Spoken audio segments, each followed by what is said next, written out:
It's August 2013, and we're here in New Brunswick, New Jersey, and in conjunction with the American Society of Criminology, the Oral History Criminology Project is pleased to introduce Jackson Toby to our collection of scholars.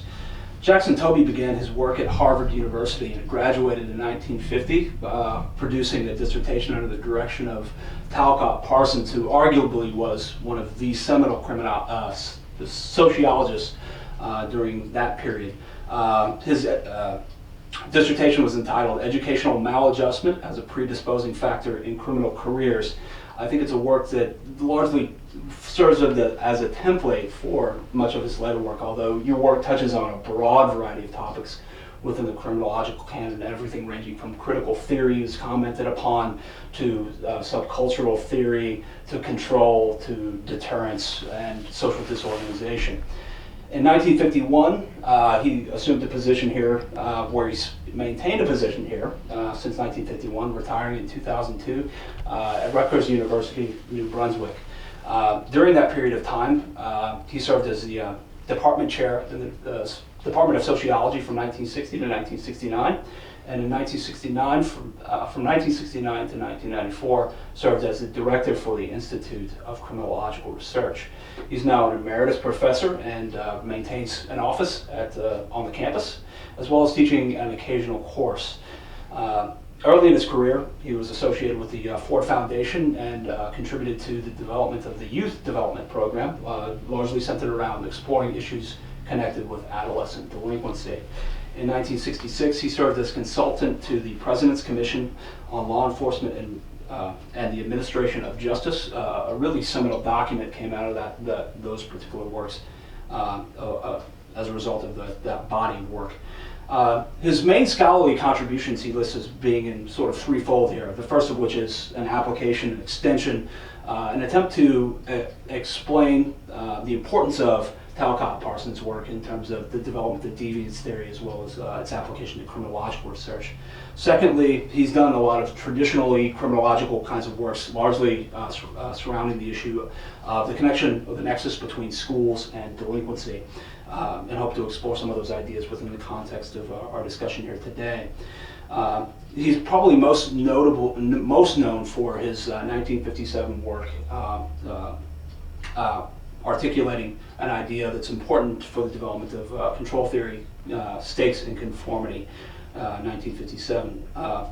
Lastly, he served as sort of a public intellectual in some regards, producing op-eds over the course of his tenure on topics related to criminological issues more generally. Those are the kinds of things that typically appear in places like the Wall Street Journal, for instance, as well as the New York Times and other outlets.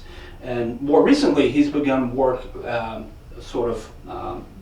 pointing in the direction of some problems with college education, most specifically with regard to the financing and the funding of college education. Those op-eds typically appear in places like the Manhattan Institute's Minding the Campus, where there's a sort of a blog that he contributes to.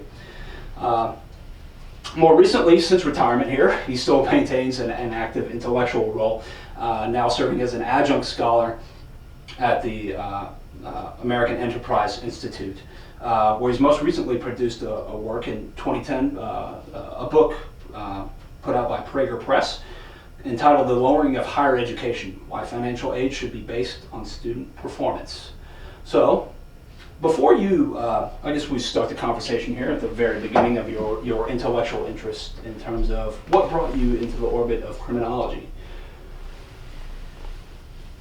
Well, I started as a sociologist, and I became very taken with the ideas of Talcott Parsons. I do believe that Talcott was not only the greatest sociologist in the 20th century, but the greatest sociologist overall. And he had one unfortunate characteristic, and that was that his written style was impenetrable. No one could understand him. His spoken lectures were quite comprehensible, and I had the good fortune of listening to him both as a graduate student, and I audited all of his undergraduate courses. Now, Talcott's take on sociology is very different from what sociology has developed into recently. And I translated it, the definition of sociology, in terms that Talcott, who was very gentlemanly, would probably not like, but I think it doesn't do violence to the underlying concept. I defined sociology as the study of egocentric bastards trying to coexist more or less harmoniously together in a difficult environment, the main difficulty being the presence of other egocentric bastards. Now, that definition, I offered this to my students. One of them, at the end of the semester, the teacher evaluation said, "I am not an egocentric bastard." But the point was that Parsons focused on what he called the problem of order. And he went back to Hobbes and what life is like in a state of nature. And it's solitary, nasty, brutal, and short. And so, if that's the way it is in the state of nature, why are we able to live more or less harmoniously in families, universities, whole societies? And that was the central issue for Talcott Parsons. Of course, nowadays, with the whole world erupting, it's not hard to believe that order is a central problem. But anyway, obviously, if that's the central problem, maintaining order and the difficulty, it's easy to see that crime can be a terrible threat. So that's what got me interested. I'm afraid I responded at too great length to your I wonder, it's before even that point, when you reached your graduate career, was there some sort of inkling that maybe had a biographical kind of reference there that led you in the direction of studying deviance and crime? Well, actually, like many graduate students, I was looking for a thesis. And it happened that I studied with Robert Fried Bales, who had done a dissertation, very interesting dissertation, trying to explain why Irish Americans had a much higher alcoholism rate, twice as high, as Jews. Okay. That was his dissertation. And I thought, that's a very interesting topic. And what about delinquency? And I investigated Irish Americans and Jewish Americans who had come over, second generation, whose parents had immigrated. And I abandoned that topic, but I decided that Italians would be fine. And my dissertation was really, so you only took the first part of the dissertation title. Okay. Educational maladjustment as a predisposing to criminal careers. You forgot or edited out what happened after the colon. Okay. The colon was a comparative study of ethnic groups. All right. And the ethnic groups that I compared were Italians and Jews. And I thought it was very interesting that Italian kids had twice as high a delinquency rate, approximately, in the 1920s, 1930s, as Jewish kids. And the question I asked was, why was this so? And Talcott had introduced me it was very important to talk about values and cultures and so on. And so I tried to explain this in terms of the different cultures that the Italians brought with them and the different culture the Jews brought with them. Okay. Now, what do you think some of the limitations for the incorporation of Parsonian kind of thinking into mainstream criminology have been? Have there been difficulties or impediments, or what do you think the state of his efforts? Well, he didn't really try. Okay. He was a very broad theorist. Certainly. And people are amazed when they hear I did my PhD dissertation in criminology under Tulkin Yes. Parsons. How did that? What was he doing there? No. He tried to explain everything. Yes. And criminology was just part of everything.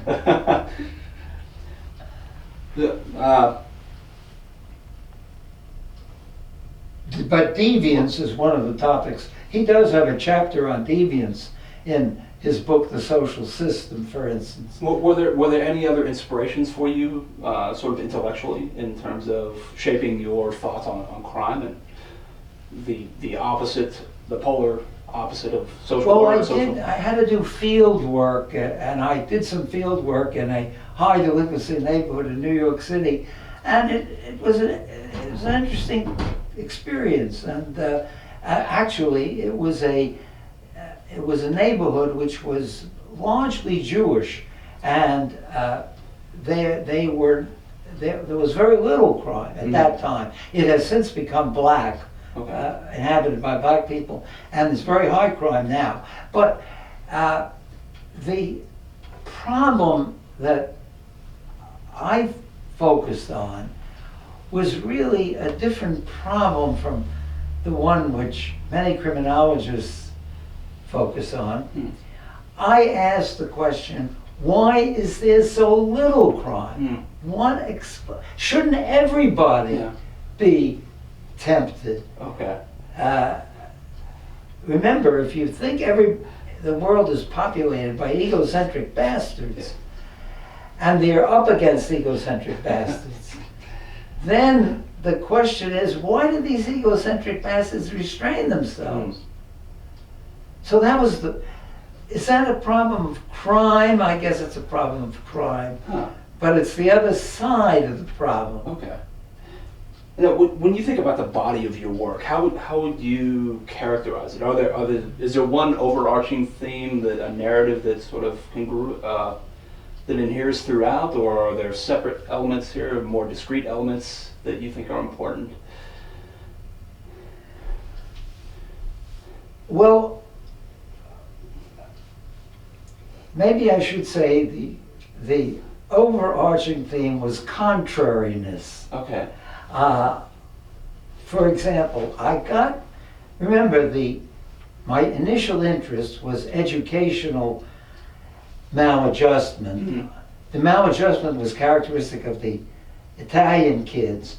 And why were they maladjusted? Well, their culture had taught them that the school was the enemy. It was the Roman school. Okay. And they were interested in going back to the farm and so on.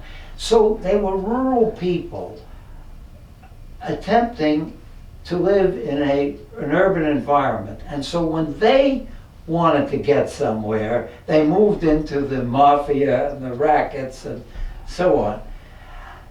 The Jewish kids became lawyers and doctors and veterinarians and so on because their education, their cultural orientation treated them to, or exposed them to the desirability of education. Now, actually, the Jewish background was not a secular education, it was a religious education, but it was easy to transfer. So the Jewish kids were more successful in school. They stayed in school longer, they graduated, they went to college, and they, as a byproduct of this, they committed fewer crimes, many fewer crimes. So, let's see. I'm now returning to your question. Okay. my strategy generally is not to answer a question, but to kind of surround it. And I'm surrounding your question. Now, when still interested in education, I noticed that people were very upset when kids dropped out of school. Okay. And about 1978 or 9, I became interested in a study, very large study by the National Institute of Education, of school violence, assaults and robberies in school. And I published my first article on this subject in 1980 in the Public Interest called Crime in American Schools. There were thousands of cases. It was a very large statistical sample. The question was, why did these kids commit crimes, and why was there school violence and so on? And I came to the conclusion that the main problem was that they weren't interested in school. And they amused themselves by driving the teachers out of school and out of the profession and picking on other students and masturbating in the last row and other interesting things. So when everybody was so excited about keeping kids in school, I began writing articles saying, well, why are we so upset about this? Maybe they should drop out of school. After all, school is not a custodial institution, it's an educational institution. At that point, I got my 15 minutes of fame. No, it wasn't 15, it was only 7. I was invited to go on the Today Show, and a charming woman by the name of Jane Pauley interviewed me, and she had actually read my article, one of my articles, I've forgotten which one it was. And it was a nice experience, and I talked about it.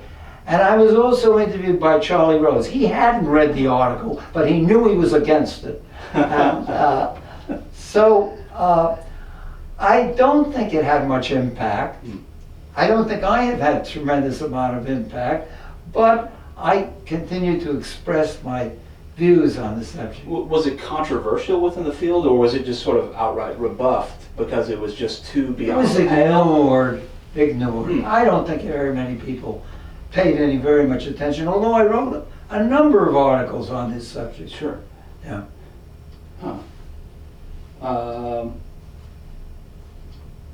Now, when you look back on your career, what do you think? What would you prefer students of the next generation to refer to you as being the reference point for? That's Jackson. Well, let's see. I guess I thought and think of criminology and sociology as descriptive disciplines, as attempts to describe the world as it is. And some of the things that I said ran against ideological currents that so for example, to say that dropping out is not a bad thing is horrendous. But I thought that it was really the truth, that this was not the way to run a school system. That if we are interested in education, we want to have kids in the school who are interested in learning something. So, let's see, getting back to your question, how do I want to be remembered? That's your question? Yeah, I guess in some sense it is. Because there's sort of a very thumbnail sketch of you It's 1957. It sticks in conformity. That's who you are. But when I read the broad totality of your work, I notice that you really do touch upon a variety of different subjects, largely because I think the Parsonian element in your thinking has a sort of abiding notion. It's rather broad in its scope. Well, But I do put you definitely within the control tradition. Yes, because that's right. you share many of those classic fundamental assumptions that. Yeah, well, let me see how to put it. I think of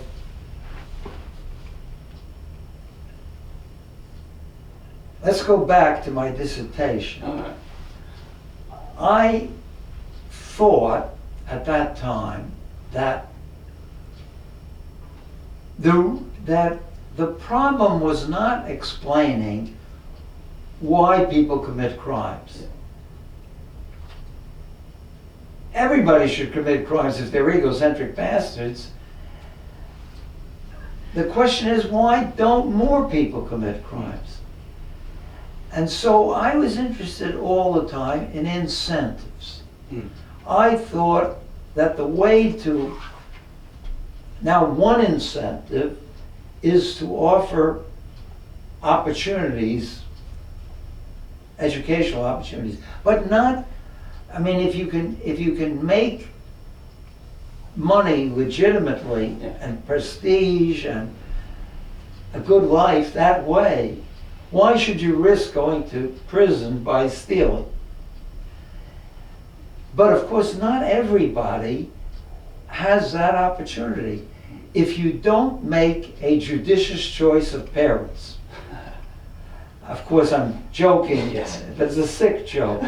Some unfortunate kids are brought into the world very casually by people people who are just screwing around, literally, and they have to bring themselves up. And self bringing up doesn't lead to very disciplined behavior.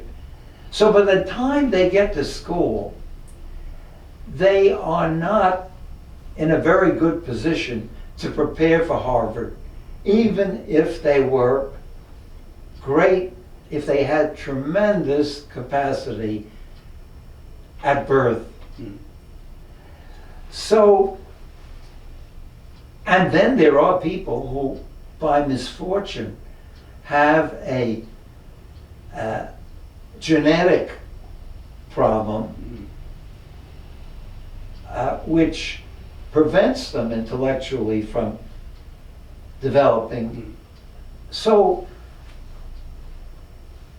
John F. Kennedy said, life is not fair. No, it is not fair. If you don't choose the right parents, if you don't have the right genes, you don't have some of the opportunities. The family seems to play a very important role in much of your thinking. What did you say? Yeah, the family seems to play an important role in a lot of your thinking. It seems to be somewhat of a mainstay for you because of those acculturating elements there. Is that an accurate assessment? Yes, it is. Yeah. It is. Even what many people would think of as a bad family is better than no family at all. Most children do not grow up in the woods nurtured by a wolf. While even kids who become delinquent and drug pushers have some nurturing person, but what they need is a partnership of two. They need a real family. They need a father and a mother, or two parents of the same sex, perhaps. They need to sit down and supper. They need to talk. They need somebody to ask them what happened in school today. They need someone to help them with their homework. And some kids just don't have that. Now, let me give you one illustration. A colleague of mine, a sociologist who at Princeton, said that he was in a classroom where the teacher was trying to, he was not teaching the class itself, but the teacher was trying to establish that the family had become streamlined and modernized and is different and so on. And she asked the students, how many of them are living with your biological parents? And nearly all of them raised their hands. She was flabbergasted. She thought that there would be divorce, children are divorced and this and that. But there weren't very many. So his point was that the reason they got to Princeton was that they had a very good family background. I think I've encountered that paper in the literature. It's really interesting that you reference that point. Now, thinking about some of your hallmarks or your traits as a scholar, what do you think the most distinctive elements of what define you as a scholar are? Well, as I was saying, I think the emphasis on incentives. And disincentives as well? And disincentives, Yeah. both. They're both two sides of the same coin.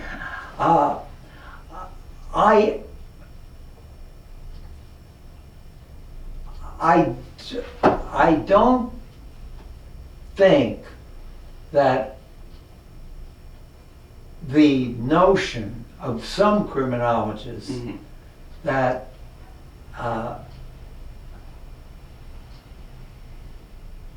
criminals are poor, disadvantaged people Mm-hmm. who need services, who need social workers and benefits and this and that. Yes. I think they need goals. Okay. And they need the ability to reach those goals. Okay. And that's a different approach. So, Do you think that informs some of your more recent work there? A lot of the critiques that you have in terms of what's going on with college culture, how it's become sort of bloated in some ways and misfinanced in many regards. Do you think does that relate to the body of your work, or could you connect the dots for me here? well, I'm not sure that I can connect the dots on that. I do think that I've done a lot of work on student loans, Yes. and I think the student loan program is a bad program in some ways, Mhm. because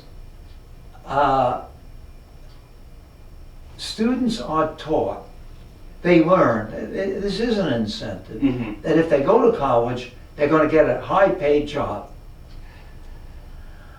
But if they go to college and they major in fun, they may not get a high-paid job. Instead, they may have a very high debt Mhm. that they owe to the Department of Education to finance this college, which was going to put them on Easy Street. Mhm. So in some ways, unintentionally, American society has set up a program which is almost a scam. Mhm.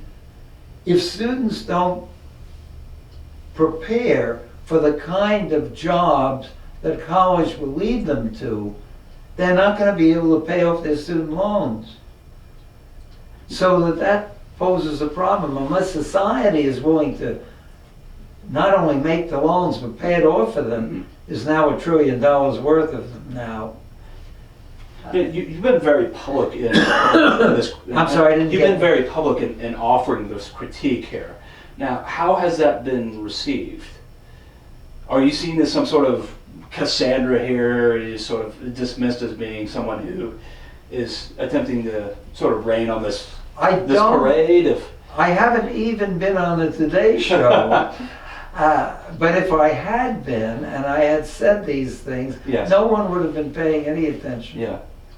I don't think people are terribly worried yet. Mm-hmm. Although there are a lot of other people who are saying the same thing. Mm-hmm. I'm not unique. I did say it. I think I began, my book was first published in 2009, Mm-hmm. and the last two chapters of the book, 6 and 7, discuss student loans extensively. Yes. Of course, if anybody, well, I know some people read the book, but maybe they didn't get to chapter 6 and 7, but whether they did or not, it didn't, it was warning that the Yes. student debt was a serious problem. Yeah. But now it's become a more serious problem. Yeah, I And think more people are warning. I think at some point you cited the fact that student debt has now outstripped credit card debt, which is sort of Yes. unprecedented in terms That's of true. the, Yes, it's not just credit card debt of students, Yes. but of everybody. correct. Again, in sort of a retrospective mode here, thinking back on your career, are there any things that you look back on with some measure, maybe, I don't know, regret might be too strong of a word, but things that you may wish you had done more of, or avenues that you thought were fruitful that you could have pursued? Yes, that's a good question. That's a good question. I think that when I was chair of the department, I should have attempted to bring a lot of other criminologists. I didn't bring one, Daniel Glazer, very good criminologist. But unfortunately, his wife got sick and he moved to California. But I didn't think that it was important to build a department, and I didn't do it. I thought, well, I'm covering that. I'll get people in other fields. That was a big mistake. I think I was a lousy chairman. There's been a critique of sociology in the line of, well, it's farmed out deviance to criminology. Now, criminology does the deviance thing, and if you want to study that kind of thing, that's the kind of department that you ought to be in. Do you think that's a fair kind of assessment that sort of accounts for the divergence of the two?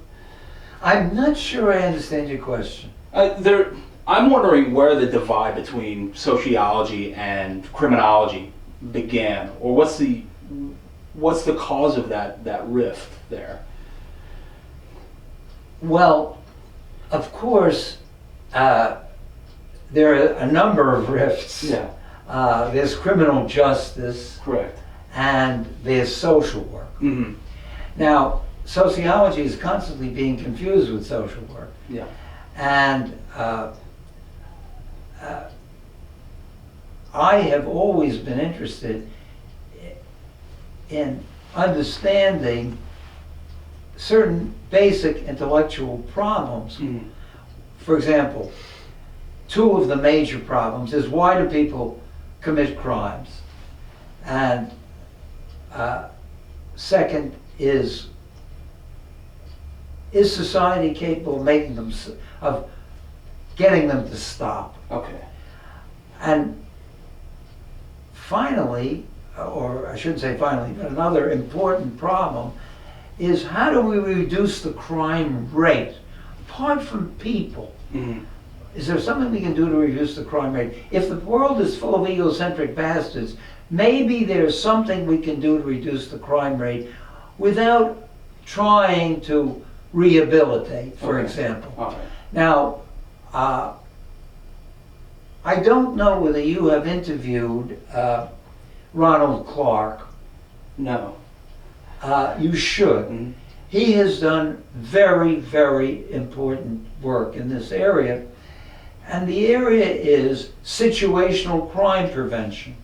Now, what he has pointed out is that in terms of social policy, we are not necessarily interested in rehabilitating people. Mm-hmm.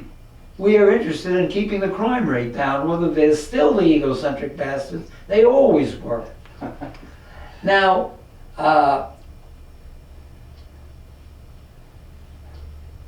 how do you do that? Yeah. Well, he has shown, he has many, many studies. I've reviewed a book, a festschrift for him, that is of his work, called Reasoning Criminology. Yes, famous book. And it's in my bibliography, although I haven't organized the bibliography so anyone can find it. Anyway, there are some things you can do. Now, for example, I'll give you one example that he has used.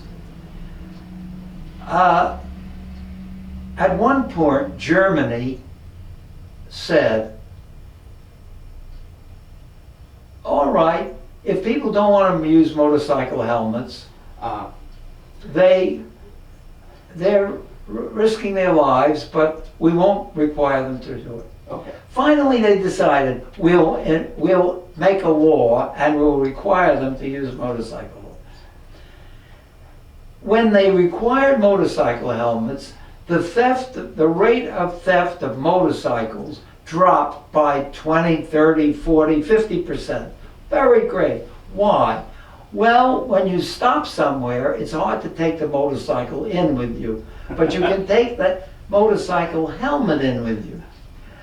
And knowing that the police will notice you if you steal a motorcycle and you're not riding with a helmet, produced some of the egocentric bastards stop stealing motorcycles. That's one example. There are many examples that he gives. So I think his work is very, very important because we're interested in keeping the crime rate down. Okay. Whether we succeed in changing people or not is a different question.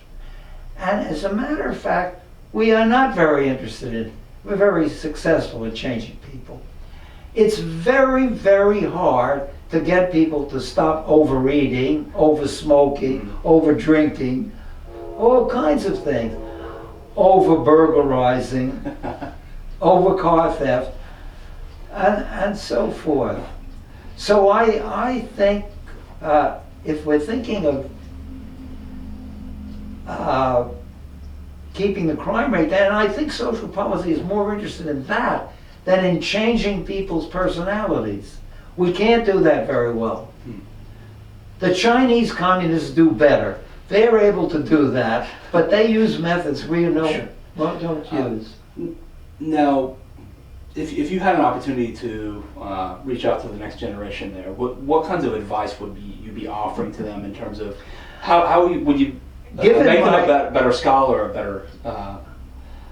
a better criminologist, a better sociologist?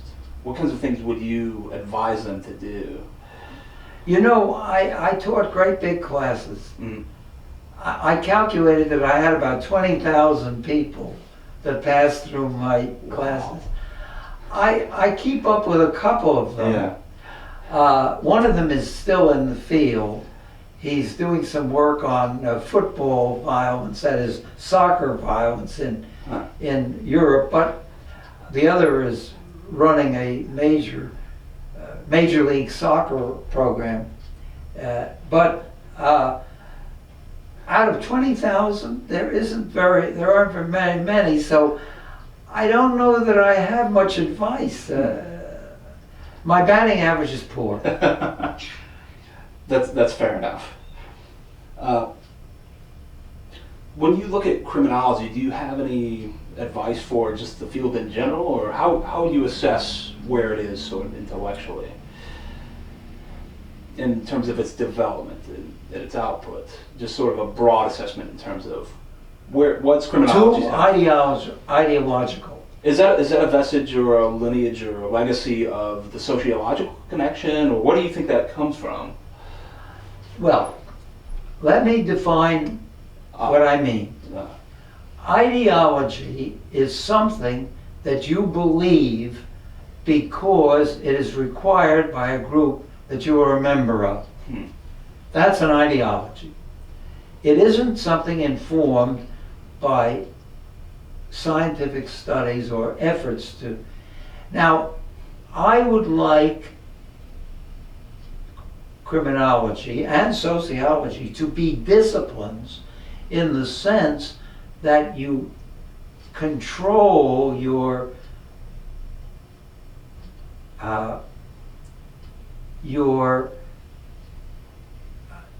desire to be liked by members of your own group, Okay. and you follow where the data lead. And I think that one of the reasons why I find some of the sociology meetings and some of the criminology, American Society of Criminology meetings boring is that they keep saying the same things to one another because they all agree with one another. Now, how do you fix that? I don't know how to fix it. No. Develop character. An interesting question there. What kinds of things are you doing today? Certainly you have an emeritus position here. You're still active. You're still scribbling and producing op-eds and work for the American I still am Enterprise. writing articles, which no one is paying much attention to. I'm also reinventing myself as a playwright, but no one is interested in producing my plays, so it's a failed life. Yeah. But let me say that one of my plays, I think, is dealing with a very interesting sociological topic. It's called Staggering Toward Adulthood at Rutgers. And it's a play dealing with a problem which is characteristic of modern societies. Modern societies are so mobile that it is extremely difficult to find people who are living in the same house that they lived in from birth, that their parents lived in, that their grandparents lived in, that their great-parents lived in. And of course, that means that the people around them are strangers. So there is an awful lot that people have to learn as they grow up in society. They have to leave the family, a horrific experience, and some people don't make it. Yeah. Some people start out at college and after 2 weeks they rush home, Yeah. and they never go on. They have to learn to get along with other people. They have to learn to develop social relationships, sexual relationships. There are many, many things.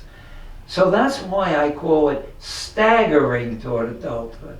And what I have is 3 characters who stagger in different ways through their career at Rutgers in the course of my play. Given my past experience, it is not going to land on Broadway, and it's not going to influence a lot of people. But that's what I'm doing. All right. In conclusion here, is there anything that I may have missed or a parting thought here in terms of something you'd like to contribute? I can't think of anything right at the moment. Right.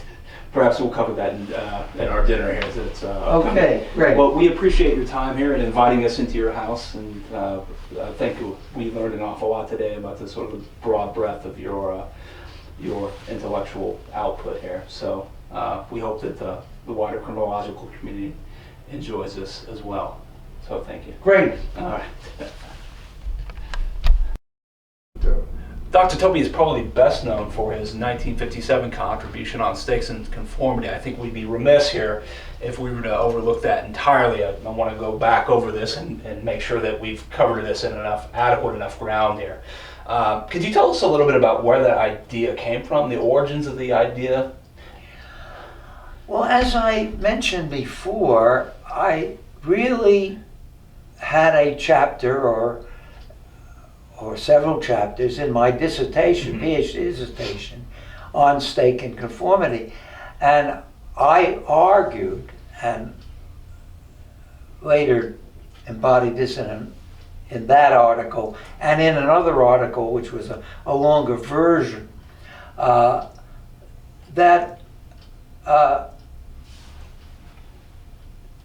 Jewish kids, as opposed to Italian kids, had a greater stake in conformity. That is why they had lower crime rates. They had more to lose. They had careers to lose. They looked to the future. And I thought this was an idea which had resonance in many areas. To what do you attribute the popularity of this particular idea? Well, it isn't really an original idea, I'm sure. I mean, people knew for hundreds of years that some people had more to lose by bad behavior than other people. Yes.